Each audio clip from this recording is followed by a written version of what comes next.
അധിക tariff ചുമത്തുന്നതിൽ US പ്രസിഡന്റിന്റെ അധികാരത്തിൽ സംശയം പ്രകടിപ്പിച്ച് സുപ്രീം കോടതി. സാമ്പത്തിക അടിയന്തരാവസ്ഥ നിയമപ്രകാരം നടപടി സ്വീകരിക്കാൻ അധികാരം പാർലമെന്റിനെന്ന് ഭരണഘടന വ്യക്തമാക്കുന്നതായും കോടതി. അധിക താരിഫിനെതിരെ ചെറുകിട കച്ചവടക്കാർ സമർപ്പിച്ച ഹർജി പരിഗണിക്കവെയാണ് കോടതിയുടെ ഈ നിരീക്ഷണം.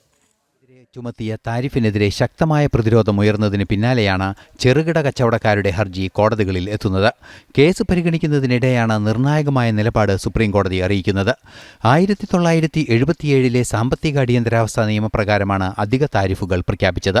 സാമ്പത്തിക അടിയന്തരാവസ്ഥ നിയമത്തിലെ വകുപ്പുകൾ പ്രയോഗിക്കാൻ പാർലമെന്റിനാണ് അധികാരമെന്ന നിലപാടാണ് സുപ്രീം കോടതി സ്വീകരിച്ചത്. യുഎസ് ഭരണഘടന ഇക്കാര്യം വ്യക്തമാക്കുന്നുവെന്നും സുപ്രീം കോടതി നിരീക്ഷിക്കുന്നു. എന്നാൽ പ്രസിഡന്റിനെ താരിഫ് സംബന്ധിച്ച് അടിയന്തരാവസ്ഥ പ്രഖ്യാപിക്കാനാകുമെന്നാണ് ഗവൺമെന്റിന്റെ നിലപാട്. അന്താരാഷ്ട്ര സാമ്പത്തിക അടിയന്തരാവസ്ഥ നിയമപ്രകാരമാണ് ഭാരതം ഉൾപ്പെടെയുള്ള വിവിധ രാജ്യങ്ങൾക്ക് ട്രംപ് താരിഫ് ചുമത്തിയത്.